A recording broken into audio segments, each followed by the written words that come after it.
Welcome to study time class. आज हम आपको स्टैंडर्ड डिविएशन सतत श्रेणी में कैसे कैलकुलेट करते हैं ये बताएंगे। सतत श्रेणी को इंग्लिश में कंटिन्यूअस सीरीज़ बोला जाता है और इसे हिंदी में एक और नाम से बुलाया जाता है जिसे बोला जाता है अविच्छिन्न श्रेणी। मतलब ऐसी श्रेणी जो कहीं से भी टूटी हुई ना हो। ऐसी सीरीज़ को हम सतत श्रेणी या कंटिन्यूअस सीरीज़ बोलते हैं। इसमें वर्गांतर दिए होते हैं और उन्हीं के मध्य मूल्य को निकालने के बाद ही हम स्टैंडर्ड डेविएशन को कैलकुलेट करते हैं। तो उसका सारा प्रोसेस क्या है वो हम आपको बताते हैं।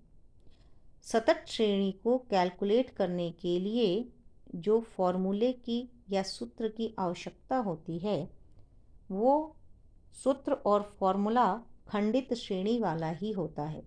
दोनों फॉर्मूले में कोई डिफरेंस नहीं होता, सेम फॉर्मूला है।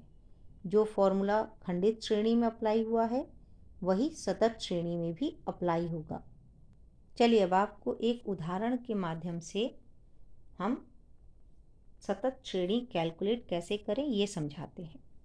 तो उदाहरण यहाँ पे आपको दिख रहा है, लिखा हुआ है निम्न श्रेणी में प्रमाप विचलन की गणना कीजिए। मतलब calculate the standard deviation of the following series.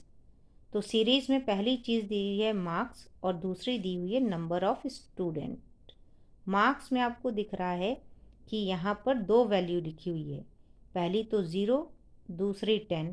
यहाँ पे भी दो वैल्यू लिखी हुई है, 10 20, 20 30, 30 40, 40 50, 50 60, 60 70। तो यहाँ पर जो फर्स्ट हमारा दिख रहा है 0 to 10 का कॉलम, वो जहाँ पे एंड हो रहा है दूसरा कॉलम वहीं से स्टार्ट हो रहा है, और दूसरा जहाँ एंड हो रहा है तीसरा वहीं से स्टार्ट हो रहा है। तो इसीलिए इसे सतत श्रेणी कहते हैं। मतलब जहाँ पर पहला ख़त्म होगा दूसरा वहीं से शुरू होगा, दूसरा जहाँ ख़त्म होगा तीसरा भी वहीं से शुरू होगा। तो इस तरह से ये प्रोसेस चलता रहेगा। अब इसमें दो वैल्यू है, तो ये है स्टार्टिंग की और ये है एंड की। दूसरा कॉलम है नंबर ऑफ स्टूडेंट का। तो नंबर ऑफ स्टूडेंट जो हैं ये हमारे फ्रीक्वेंसी की तरह उपयोग किए जाएंगे। तो अब इसको सॉल्व करने का जो तरीका है वो हम आपको बताते हैं। तो पहला कॉलम हमारा जो बनेगा वो बनेगा मार्क्स का। अब इस मार्क्स में हमने लिख लिया 0 to 10, 10 to 20, 20 to 30, 30 to 40, 40 to 50, 50 to 60 and 60 to 70। दूसरा कॉलम जो है वो इसी की मिड वैल्यू का कॉलम है जिसे हम x से डिनोट करेंगे।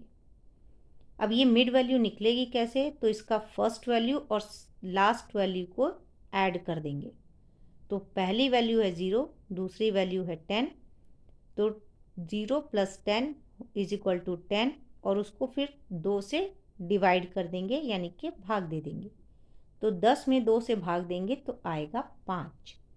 अब दूसरे में आ जाए कॉलम में, तो पहली वैल्यू है 10 और दूसरी वैल्यू है 20। तो 10 और 20 को ऐड करेंगे तो हो जाएगा 30, 30 को 2 से डिवाइड करेंगे तो आएगा 15। इसी तरह से हम ये सारी मिड वैल्यू निकाल लेंगे। फिर हम बनाएंगे कॉलम फ्रीक्वेंसी का।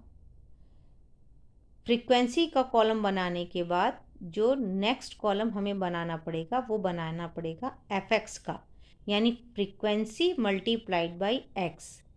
तो जो x की वैल्यू है उसका फ्रीक्वेंसी के साथ मल्टीप्लाई करके हम fx की वैल्यू निकाल लेंगे।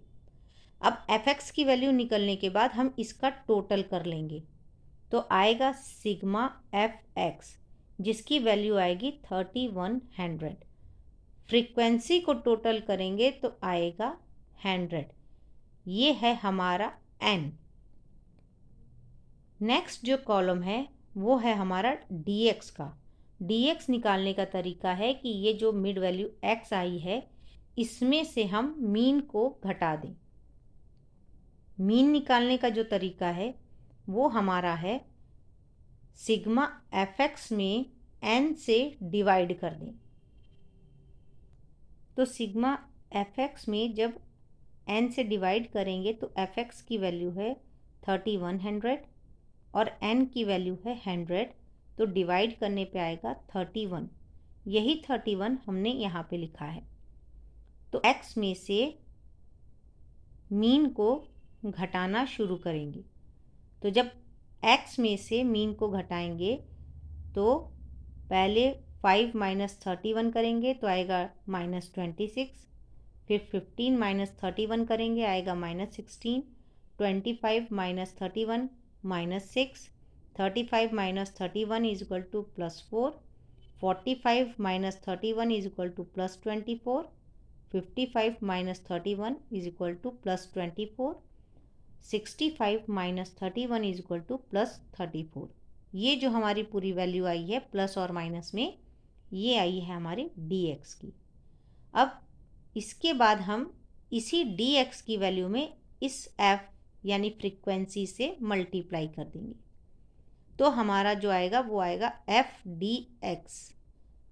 तो हम यहाँ पर f dx को कैलकुलेट करेंगे मल्टीप्लाई करके, जैसा आपको स्क्रीन पर दिखाई दे रहा है।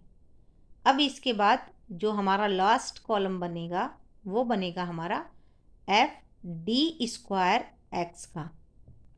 एफ डी स्क्वायर एक्स कैसे निकलेगा? तो इसमें सबसे पहले क्या करेंगे, एफ डी एक्स का डी एक्स में मल्टीप्लाई करेंगे। तो एफ डी एक्स है -260 और डी एक्स है -26। तो माइनस का माइनस में मल्टीप्लाई होके प्लस हो गया, 26 का 260 में मल्टीप्लाई होकर के 6760 आ गया। इसी तरह हम पूरे का मल्टीप्लाई कर लेंगे और फिर जो वैल्यू हमारे पास आएगी उसका हम टोटल करेंगे। तो वो जो टोटल आएगा वो आएगा 25,400 और इसको कहेंगे sigma F D square x. अब हम यहाँ पर स्टैंडर्ड डिविएशन का फॉर्मूला लगाएंगे। ये स्टैंडर्ड डिविएशन का फॉर्मूला जो हम खंडित श्रेणी में फॉर्मूला यूज़ करते हैं वही है। खंडित श्रेणी में हमने आपको सारे फॉर्मूले उसके बताए हुए हैं। आप चाहें तो डिस्क्रिप्शन में जाकर वहाँ से हमारी खंडित श्रेणी का वीडियो आप देख सकते हैं। तो यहाँ पर हमने उसका एक फॉर्मूला लिया है, standard deviation is equal to √f sigma F D square X upon n। यहाँ पे sigma F D square X की वैल्यू पुट करेंगे जो कि है 25,400। n की वैल्यू हमने आपको बताई है 100, वो फ्रीक्वेंसी का टोटल थी। तो 25,400 में जब 100 से भाग देंगे तो आएगा 254। 254 को जब अंडर रूट से बाहर निकालेंगे तो आएगा 15.94। यही है हमारा स्टैंडर्ड डिविएशन। खंडित श्रेणी में जितने भी फॉर्मूले या सूत्र हैं उनमें से किसी भी फॉर्मूले या सूत्र का इस्तेमाल करके, प्रयोग करके आप स्टैंडर्ड डिविएशन कैलकुलेट कर सकते हैं।